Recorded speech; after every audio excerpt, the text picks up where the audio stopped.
there, Colleen here, DIYer behind LemonThistle.com. Today I am so excited to be joining forces with so many of the other speakers from the Get Organized HQ Virtual Summit this year for a YouTube collaboration all about life hacks for a stress-free home.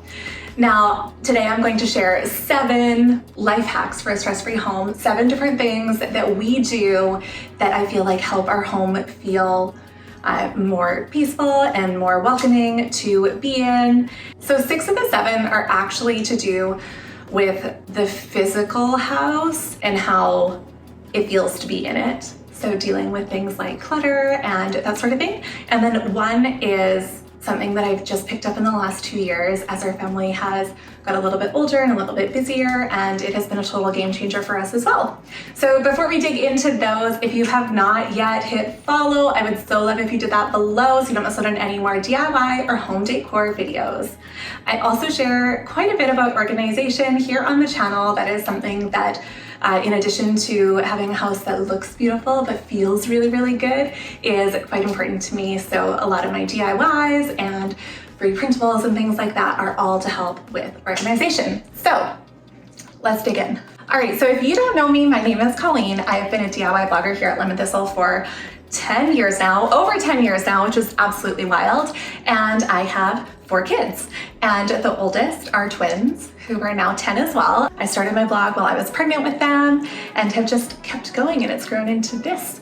And so in that time, we've gone from an apartment to a fixer-upper to our family home that we're in right now.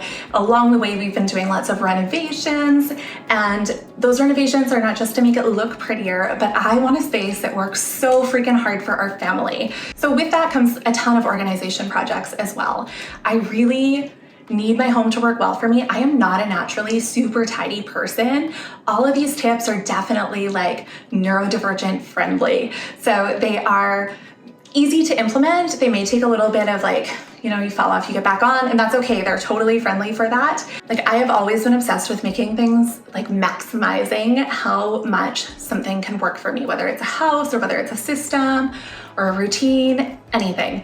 And that's totally not to say that I'm perfect at it. I feel like I'm always kind of tweaking, but these things that I'm going to talk about today are things that I have stuck with for a long time because they truly do help me. So these first couple tips are having to do with getting things out of your house. So if you're anything like me, clutter causes stress. And I mean scientifically, clutter causes stress. So we want to try and minimize it as much as we can. And 2 of the different ways that I like to do that. The first is to have a gives back spot, like a location where all the things that you need to give back or get out of your house go. So having kids and having a great support system, which I'm super grateful for, we end up with things all the time. Like somebody will come home wearing another kid's shirt because they got paint on theirs, or somebody will drop off a dinner or a dessert or leave a plate after we host a party, and so that those dishes need to get back to another family. We had a flood in our basement, and so I have 2 more fans left to give back, but at one time I had like 17 fans, and so as I'm remembering to give these things back, we have a spot in our entryway closet to give these things back to people. And this is something that we started doing in our last house. We used one of our entryway drawers for give backs, and so it was always full of casserole dishes and soothers that friends' babies have left behind, all these things that we're like, oh, I gotta remember to give that back to them. Having a spot for that stuff so it doesn't get tucked away somewhere for you to forget about it, for you to find again in 3 months, then be like, oh my gosh, okay, I should leave that out so I don't forget to give it to them. And just that cycle of trying to always remember has been so helpful. So having one convenient spot, I recommend in your entryway. So for us, it's in our entryway closet, but it could be somewhere that you will think to check as people are rushing out the door. So what I really love to do is if somebody comes over, I'll just be like, oh, just a second, and I'll open it up and I'll check the spot and I'll be like, yeah, this is yours, here you go. And it's done. It's out of my house and I don't have to think about it anymore. Sometimes I will even like hang a bag if somebody has like left a bunch of stuff. If we had somebody staying with us, and so now we have a bag full of their toddler socks and toys and all these other things, I'll just take a reusable grocery bag and stick it on a hanger and hang it in our closet just to free up that shelf for other things that we might have. But if you're finding that that's getting too full, then it is time to text some people and be like, hey, I've got these things. Can you come pick them up? Can I drop them off for you? Whatever. Getting them out of the house helps. So other things that we want to get out of our house are donations, things that we're purging. So if you are on a big kick of minimizing, or if you're on a big decluttering kick, then that might need to be a bigger spot for now. But once you get into maintenance mode, having a space where you can put stuff that you come across that you're like, we no longer need this, or I'm ready to get rid of this, or whatever, can be so helpful. So in our last house, when I first realized that clutter causes me so much stress, I went and I decluttered like a madwoman. And so I had a big box. I think it was from like a hood fan or something, like it was ginormous. And so I put that behind our couch and I would fill it. And then when it was full, I would move it out into garbage bags and I would put it back there and I'd just keep filling it. Now, what that looks like in our house today is I have a basket at the bottom of my closet. And as I'm trying on things and I'm like, no, you know what? I'm ready to let this go. Or when I'm trying to fold and put away laundry, and I'm like, there's too much stuff. And I'm like, I haven't even worn this shirt in 2 years. What is it doing here? And it goes in that basket. And then when that basket fills up, that's my trigger to say like, okay, time to bag this up and take it to the thrift store. Time to bag this up and give to whoever or sell or whatever your system is. For our kids' clothes, same thing. As I'm going through their closets, I'll just toss it in that basket in my own closet. That for me is a really good spot for these things. For bigger stuff that I'd like to give away, like kitchen items, that sort of stuff, I do have a bin in the garage as well. And when that fills up, it just goes in the back of the van and we stop at the thrift store on the way to school. So having a designated place for that stuff that you are decluttering and a system or a trigger. So for me, that is when it's full, to get rid of it and actually get it out of your house has been, like, I feel like these aren't necessarily like life hacks, but these have been game changers for me and my family and just helping to maintain a space that feels really good. So a lot of this like shifting of mindsets and like routines and triggers and maintenance and all these different things have come from the realization that routines do not have to equal like fencing you in structure, because I don't want that. I'm an Enneagram 7. If you know what that is, we like spontaneity and to be able to say yes to fun things. And somewhere along the way, I heard that routines are not meant to be like keeping you in so you can't say yes to things. They're meant to free you up so you can say yes to more things. Because if you know, man, I've got routines to get the basics done, I know they're going to get done. I don't have to stress about fitting that into my day. Then when a weekend trip comes up, I can say yes, and I can know that I only have to make up for the weekend, not that I have to make up for the weekend and the week that I already hadn't done these things for. And there is nothing that matters more for in my house with my family than laundry and dishes. Actually, those are kind of like the two big ones. So for laundry, for me, I've actually, like, again, I have 4 kids and we've got like an above ground pool in the summer and a hot tub. So like the amount of towels, they all do sports, the amount of like soccer socks and like dirty gear that we have going through this house, like we do a lot of laundry. And I used to let it really pile up, especially the clean laundry. We're actually fine at washing it. It's the folding it and putting it away that really gets us. But when I started just saying like, okay, every morning I'm gonna wake up and without thinking about it, I'm gonna throw a load in the wash. Then I'm gonna have my coffee, then I'll swap it, and then we'll put one away. Like just having one gone through in the day, it just has become part of my morning routine, like a laundry routine. And it just feels so much more manageable. So yeah, I'll get behind sometimes and it will be like 2 loads in a day, but 2 loads in a day compared to like 8 loads in a day, which I have done, and it feels so much better to know like, okay, I got to catch up from yesterday, or I got to catch up from the weekend or the week or whatever. It feels so much more manageable with a laundry routine. So if maybe throwing like a little note on your coffee maker, like throw the laundry in. So every morning when you go to do that first thing, you're like, oh yeah, I'm going to do that while my coffee's brewing. That might be a huge help for you.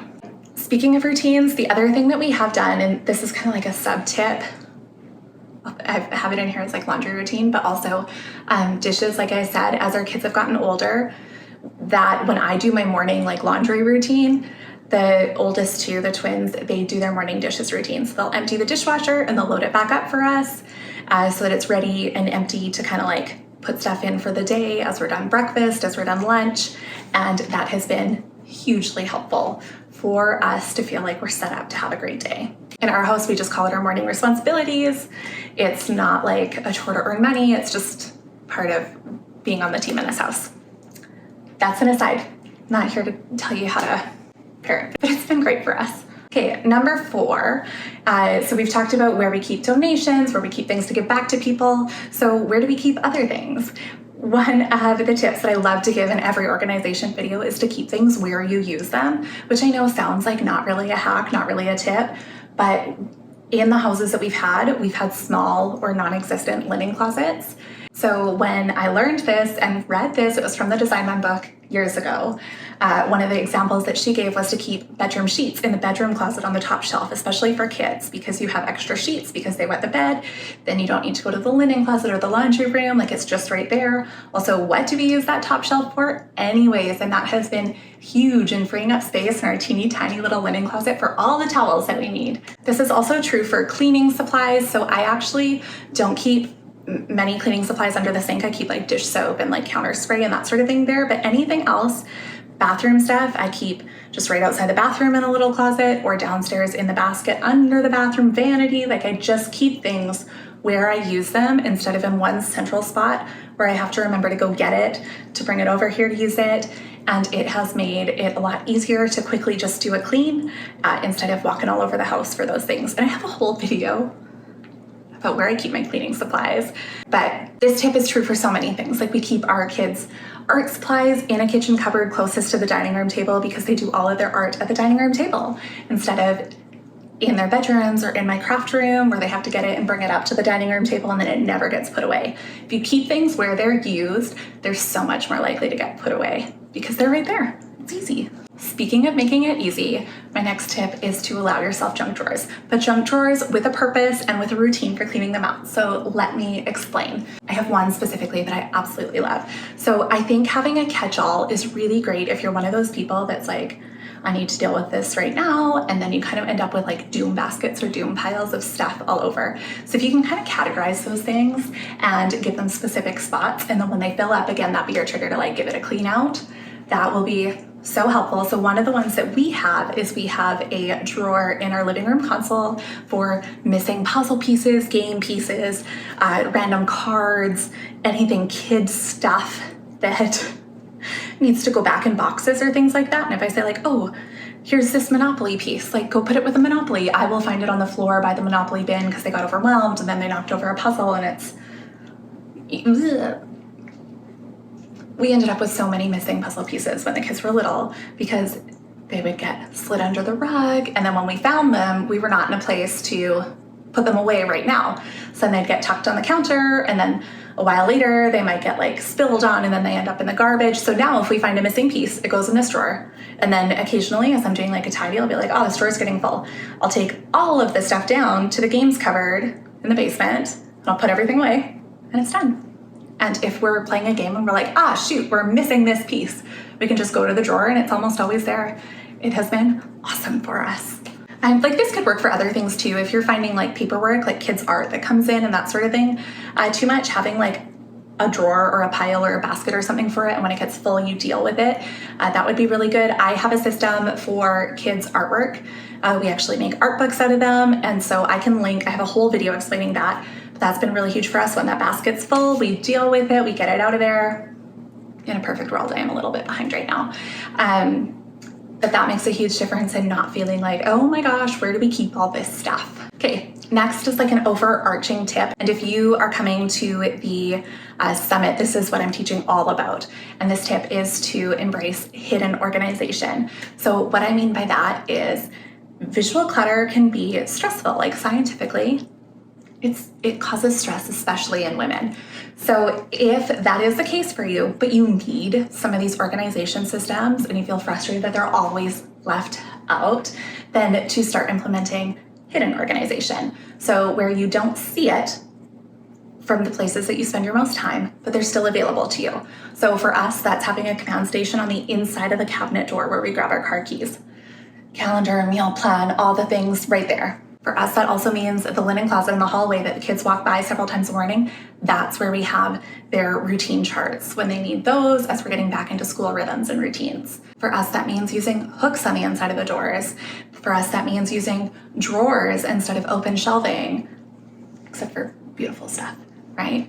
Having like cupboard doors in the living room instead of an open bookshelf. These things have been so helpful for me to feel at peace and calm in my house. And if you are interested in more about that, that is what I'm teaching about at the summit. So I will link that down below as well. Okay, and then number 7, my last tip is not actually home related, but it has been huge for our family as we've gotten so much more busy and like full schedules, and that is to have a shared family calendar that is digital. So I know I love paper planners as much as the best of you. Honestly, like I make free calendars every year, I use them for absolutely everything.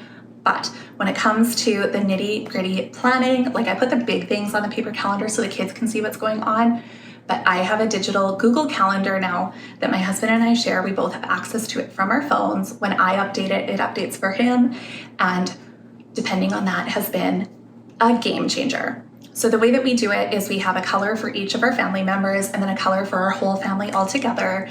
And so if I know that kid 1 has soccer Wednesday night, 6:30 till 7:30 for the next 3 months, I put it in there as a recurring event ending at the end of that month in his colors. So booking all those doctor's appointments and things like that, it starts to get a lot easier when we're able to see exactly at a glance what we've got going on. And so in busy seasons, I also put in things like put chicken in the slow cooker, I'll put it on in the morning. Grandma's with the kids. When I have a Zoom meeting or something like that, I'll put that in there just so that I know, like, okay, look, there's childcare here. And if my husband's booking something, he knows, like, it just seems like such a silly thing, but I was so resistant to a digital calendar. I just wanted to be paper. But the less that we are at home with that paper in front of us, it is so much easier to do it like this as our family is going in different directions. And it makes then home time feel that much more peaceful because I'm not thinking like, oh my gosh, I'm gonna forget something. All right, those are my systems or hacks or whatever. I don't even know what is considered a hack anymore. But those are my tips, and I hope that you have found them as helpful as I find them for our home and our life. And if you have any questions at all, you can pop them in the comments and I'll do my best to answer. And I will again link any resources that I have below. Thank you so much for watching my video. I hope you enjoyed it. If you did, please give it a thumbs up. And I'd love if you subscribed so you don't miss out on any more DIY, home decor, or organization videos. I will link the playlist for the Get Organized virtual YouTube collaboration here. Other speakers from the summit have put together videos with their life hacks, and so I will link those all below. All right, we'll see you later.